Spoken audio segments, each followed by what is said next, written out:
मेहनत करिए, और अगर वक्त अच्छा है तो किसी न किसी की मदद करने का प्रयास करो। किसी भूखे को भोजन, प्यासे को पानी, किसी बीमार की औषधि आदि का कार्य करने का प्रयास करिए। किसी भूखे को भोजन, प्यासे को पानी पिलवाइए, किसी की औषधि दिलाने का कार्य करिए, किसी के काम आने का प्रयास करिए। प्रयास करो कि किसी के आप काम आ जाए।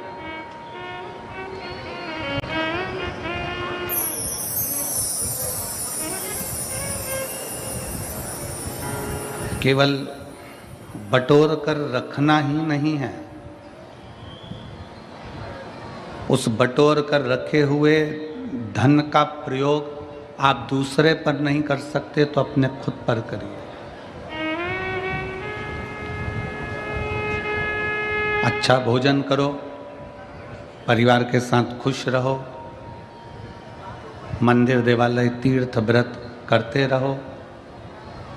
अपना धन आप किसी को नहीं दे सकते, अपना पैसा आप किसी को नहीं दे सकते, तो स्वयं पर खर्च करो। स्वयं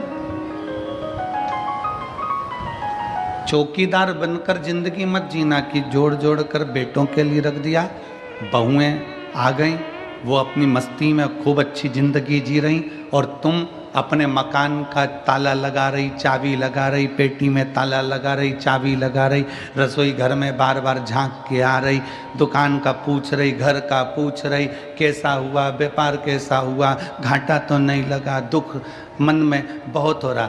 बहुओं को ताला चाबी से रत्ती भर फर्क नहीं है। बहुओं को तुम्हारे ताला चाबी से कोई मतलब नहीं है। वो जानती है कि घर में एक चौकीदार बैठा है, घर के बूढ़े माँ बाप वो देखते रहेंगे, अपन घूमते रहेंगे।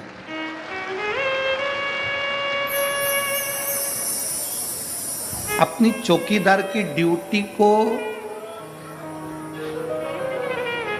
त्यागो। अब हमें चौकीदार नहीं बनना घर का, अब हमें घर का मालिक बनना। मालिक और चौकीदार में अंतर है। चौकीदार बस ध्यान रखता रहता है, ध्यान रखता रहेगा, पूरा समय उसने इसी में निकाल दिया, ध्यान रख रख कर। मैंने तो अपने बच्चों के लिए जोड़ा, मैंने तो अपनी बहू के लिए जोड़ा, मैंने तो अपने पोते के लिए जोड़ा, मैंने तो अपने नाती के लिए जोड़ा, मैंने तो अपनी बेटी के लिए जोड़ा, मैंने तो अपने बेटे के लिए जोड़ा, जमाई के लिए जोड़ा, इसके लिए जोड़ा, उसके लिए जोड़ा। पूरा समय हमने इससे ही निकाल दिया। अपनी जिंदगी क्या जिए?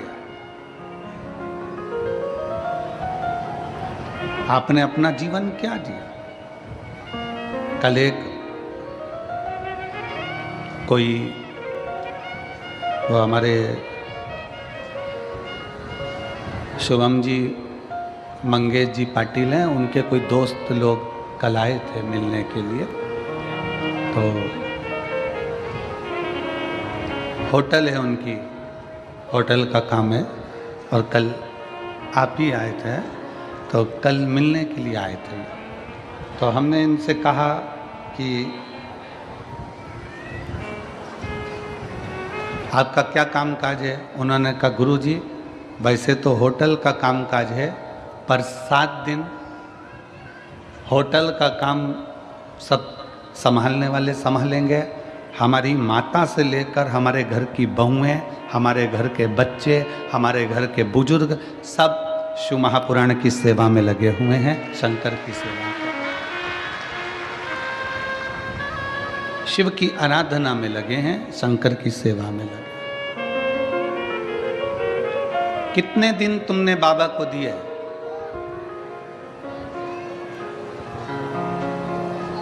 कितने दिन दिए बाबा को शिव महापुराण के? जम के बोलो, 7 दिन।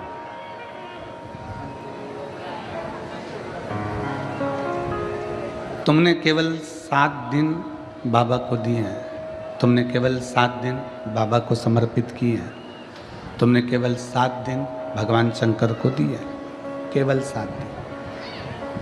और ये 7 दिन जो तुमने भगवान शिव को प्रदान करे हैं, ये 7 दिन जो तुमने भगवान शंकर को दिए हैं, ये 7 दिन तुमने जो परमात्मा को दिए वो परमात्मा ने लेकर तुमको कितना चौगुना कर कर, 1000 गुना कर कर, लाख गुना कर कर जो दिया है, वो आप खुद समझेंगे कि बाबा ने क्या प्रदान किया, शिव ने क्या दिया।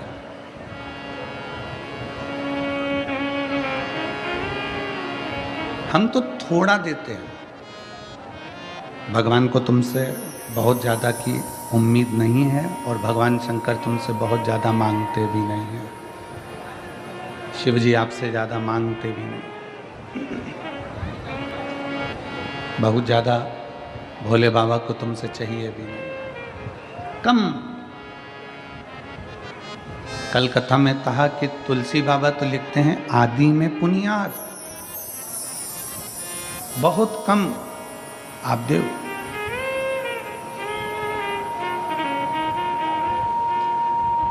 और जो आपने बहुत कम दिया है, बहुत कम प्रदान किया है, उसमें भी बाबा खुश है। एक बड़ा भगोना भरकर सब्जी बनाओ, एक बहुत बड़ा भगोना भरकर सब्जी तैयार करिए, उसमें जीरा कितना डालते हो? भगोना भर के जम के तो बोलो नहीं, कितना? भगोना भर के सब्जी है तो इतना जीरा डाल दो। राई कितनी डालते हो? थोड़ी राई।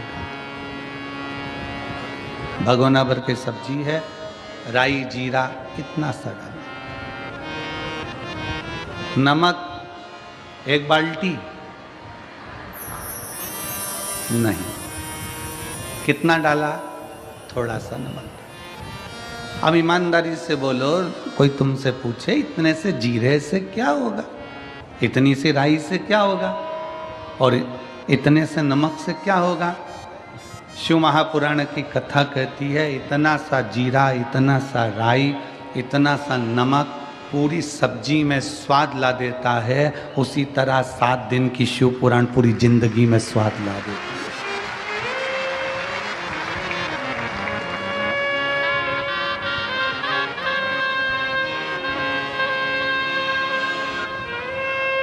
सात दिन की ये शिव महापुराण की कथा हमारे जीवन में स्वाद उत्पन्न कर देती है,